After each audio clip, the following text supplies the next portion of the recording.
Assalamualaikum warahmatullahi wabarakatuh. Pada video kali ini saya akan menjelaskan tentang OSI layer. Nah, apa itu OSI layer?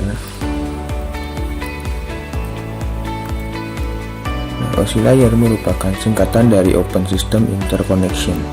OSI layer adalah sistem yang berperan dalam pengiriman tersebut, sehingga pesan yang dikirim oleh A melalui perangkatnya akan tersampaikan atau diterima oleh B di dalam perangkatnya juga. Nah, kemudian di sini ada pembagian layer dalam OSI. Nah, terdapat 7 layer di dalam OSI. Yang pertama yaitu application layer yang merupakan layer ke-7. Application layer adalah lapisan yang menjadi pusat atau center terjadinya suatu interaksi antara pengguna dengan aplikasi yang bekerja menggunakan fungsionalitas sebuah jaringan. Selain itu juga mempunyai fungsi untuk melakukan konfigurasi mengenai bagaimana cara aplikasi dapat bekerja menggunakan resource jaringan, dan kemudian dapat memberikan pesan saat terjadi sebuah kesalahan pada proses pengaturan jaringan. Nah, untuk contohnya, beberapa service dan protokol yang berada pada application layer adalah HTTP, SMTP, FTP, File Transfer Protocol, dan lain-lain. Nah, untuk layer selanjutnya ada Presentation Layer yang merupakan layer ke-6.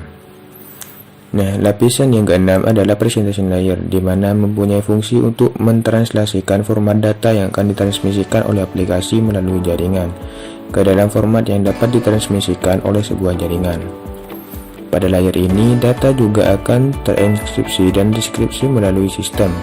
Contoh protokol yang berada pada presentation layer adalah SSL dengan kepanjangan Socket Secure Layer, TLS, dan lain sebagainya. Nah, kemudian session layer yang merupakan layer kelima. Session layer merupakan lapisan yang berfungsi untuk mendefinisikan bagaimana sebuah koneksi dapat dibuat, dikelola, dan dikembangkan. Contoh protokol yang berada pada session layer adalah NFS, SMB, RTP, dan lain-lain. Kemudian ada transport layer yang merupakan layer keempat. Transport layer merupakan fungsi untuk memecah data menjadi paket-paket data serta memberikan nomor urut untuk setiap paketnya, sehingga nantinya dapat disusun kembali saat sampai pada tujuan. Pada layer ini juga menentukan protokol yang akan digunakan untuk mentransmisikan data seperti protokol TCP. Protokol tersebut akan mengirimkan paket data sekaligus memastikan bahwa setiap paket telah diterima dengan sukses dan tepat sasaran. Selain itu juga dapat mentransmisikan ulang terhadap paket yang hilang atau rusak ketika proses pengiriman. Kemudian ada network layer yang merupakan layer ketiga.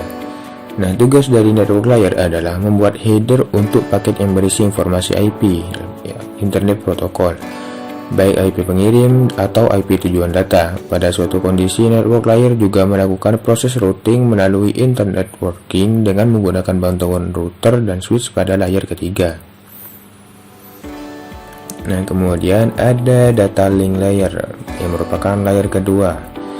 Pada data link layer memiliki tugas untuk menentukan setiap bit data dikelompokkan menjadi format yang disebut dengan frame. Pada level ini juga terjadi koreksi kesalahan, flow control, pengalamatan hardware atau perangkat keras seperti halnya pada MAC address, media access control address, serta menentukan bagaimana perangkat jaringan seperti hub, repeater, bridge, dan switch pada layer 2 dapat beroperasi. Untuk spesifikasi IEEE 802 dapat membagi tingkatan menjadi 2 level, yaitu lapisan media access control dan lapisan logical link control. Kemudian yang terakhir ya ada physical layer yang merupakan layer pertama di dalam OSI.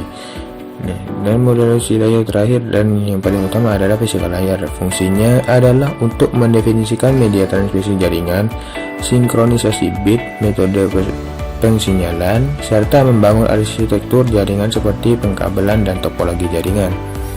Pada tahapan atau level ini juga mendefinisikan mengenai bagaimana sebuah NIC Network Interface Card dapat berinteraksi secara langsung dengan media kabel dan perangkat radio.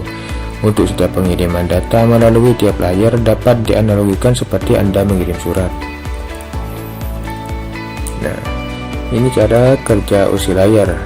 Yang pertama yaitu application layer akan mengirimkan data dari pengguna ke perangkat komputer penerima data. Yang kedua, pada presentation layer terjadi konversi email menjadi sebuah format jaringan. Yang kemudian yang ketiga, pada session layer akan membentuk sesi perjalanan data hingga seluruh proses pengiriman data selesai dilaksanakan. Yang keempat, di dalam transport layer, pengirim melakukan pemecahan data, kemudian data tersebut dikumpulkan pada transport layer penerima. Yang kelima, network layer membuat alamat sehingga dapat menuntut dan mengarahkan data pada tujuan yang benar. Pada data link layer akan terbentuk data dalam bentuk frame serta alamat fisik. Pada lapisan utama, tepatnya di physical layer, data akan dikirim melalui medium atau perantara jaringan menuju lapisan transport penerima. Nah, kemudian yang terakhir yaitu alur proses akan berbalik dari physical layer menuju application layer, nantinya akan mengarah pada jaringan komputer penerima. Mungkin sekian dari saya, kurang lebihnya mohon maaf. Assalamualaikum warahmatullahi wabarakatuh.